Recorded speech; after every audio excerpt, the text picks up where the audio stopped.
Hi, my name is Sally Ferris, and my piece is about my fight against both a failing school system and the clock as I search for a public school to attend for my sophomore year of high school.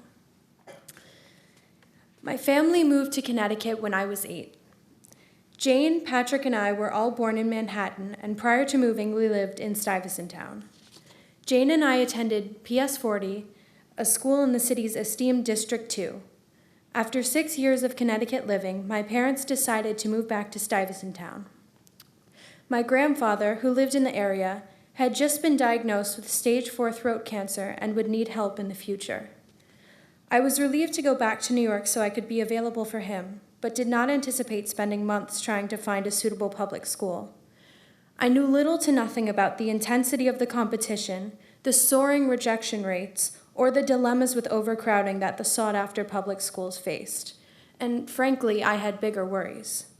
However, after our first meeting with an enrollment officer, I began to get the picture.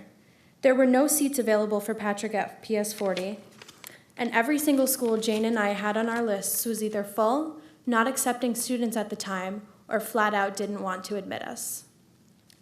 As a freshman just finished with my freshman year in Catholic school, I did not have great grades. The only hope of mine that remained unextinguished was getting into a performing arts school for singing, but the auditions were not until the last week of August, just days before the start of school and a last resort in mid-February.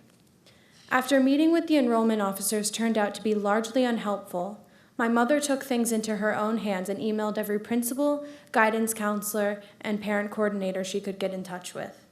Unsurprisingly, staff contact information turned out to be somewhat hard to obtain.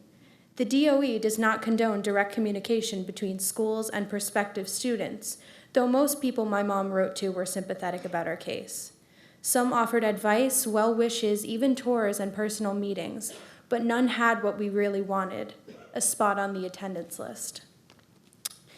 On our second trip to the enrollment office, my mother managed to get Patrick a seat at the unzoned East Village Community School, but still nothing for me and Jane. We started to get more desperate. Our house in Connecticut was for sale, and my grandfather really needed the help of our entire family. Though my parents had not originally planned to pay for school in New York, as a quick fix, they enrolled Jane in a Catholic K-8 where my mom taught before having children. As for me, my parents knew I would rather attend public school and could not afford to spend thousands on schooling I didn't want. But because I was still unenrolled in a school in New York, I had no other option but to keep attending school in Connecticut. Eventually, my school allowed me to study remotely for the rest of the year, but for the month of March, my family was split. Mom and I in Connecticut, and Dad, Jane, and Patrick in New York.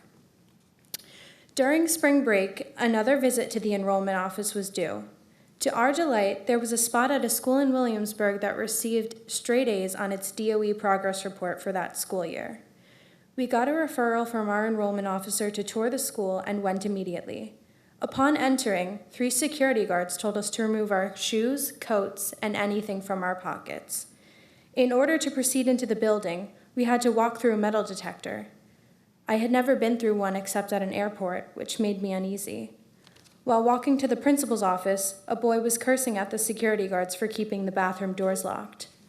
Why they were locked, I was afraid to know. After leaving, I knew the performing arts schools were my only safe bets. If students at an A school were not trusted to use the bathroom unattended, what were the B schools like? All summer I practiced singing in fear of where I'd end up if I couldn't deliver on audition day. Today, I am a junior at the Professional Performing Arts School.